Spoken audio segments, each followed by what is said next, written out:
My name is Dr. Emilia Sobolewska, and I'm a lecturer here at Napier. And I would very much like to welcome you to Build the Different Worlds competition. And this year, the idea is to tackle important issues in your local community and hopefully create robots that address a variety of challenges. Whether they involve litter, well-being, perhaps antisocial behavior, we encourage you to really look around and find something that interests you. Because of course, we are absolutely welcome you to come up with your own ideas. We encourage you to look through your neighborhood, school, and perhaps other important places you visit and see what urgent problems can you notice.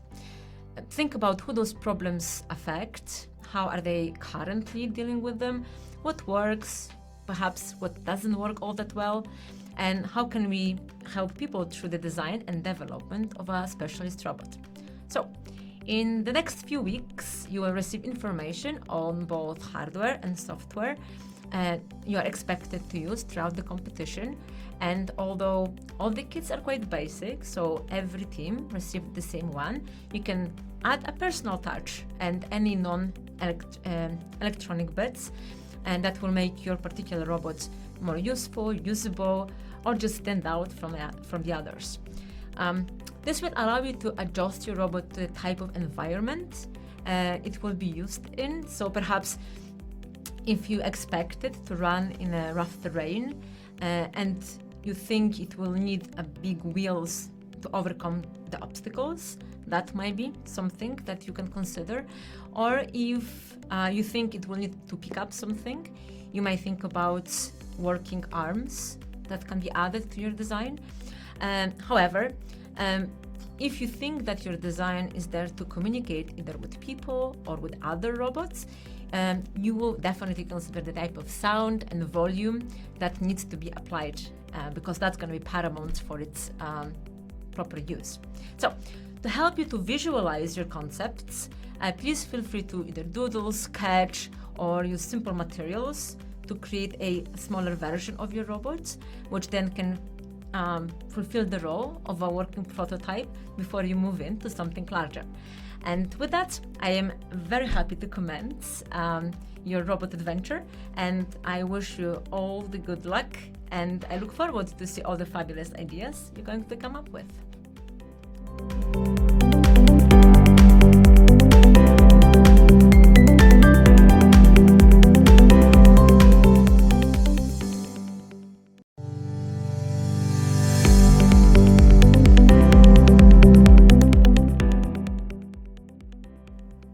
Hello, I'm Carl Strathern and welcome to Hardware Week. This week we'll be covering how all the physical components will work as you start to build your robots. Hopefully by this point you should have some ideas about what your robot will look like and what it will do. This will help you figure out where all the hardware components may fit and be organised in your robot. On the back of each robot kit there's a list of parts for reference.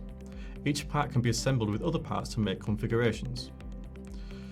These are some of the examples we have on the SunFounder website that you can use. But it's up to you to think of different ways of implementing them and come up with your own creative ideas along the way.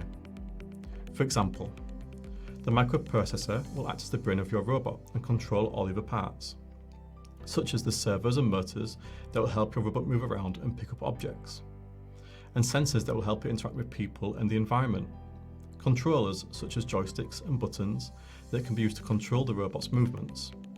Some sensors don't need people to control them, such as the ultrasonic sensor that can detect presence in objects, a bit like a radar.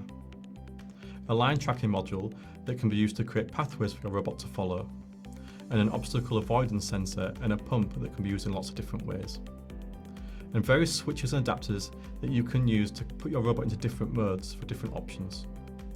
Each robot kit comes with a body and wheels, but feel free to create your own out of materials or reuse things you may have lying around. Good luck, and I look forward to seeing what your team has built.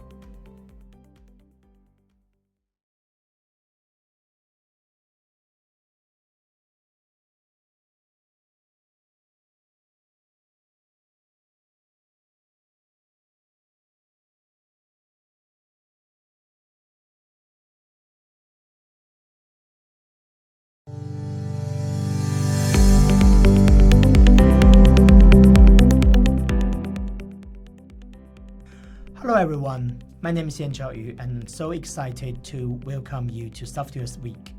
Some of you may have already completed the hardware integration for your robots, but don't worry if you haven't. We're just getting there started. Okay, this week we will begin exploring the IDE with your robots using the online tutorials. Those tutorials will guide you in controlling your robots, building up the brain of your robot, enabling it to perform functional and interactive actions. You will find all the libraries, functions, and coding instructions you need right there. But remember, software isn't just about writing lines of code. It's about expressing your teamwork, creativity, and the power to bring your ideas into life. Think of it, giving your machines the abilities to dance, to pick up objects, or even communicate with each other. That's so much fun. Okay, if you never code before, and don't worry about that at all, throughout the competitions, we will provide you with resources and support to help you along the way. Remember, coding with the robot is not just educational, it's all about incredible, exciting, and fun. So, let's get started on this journey together.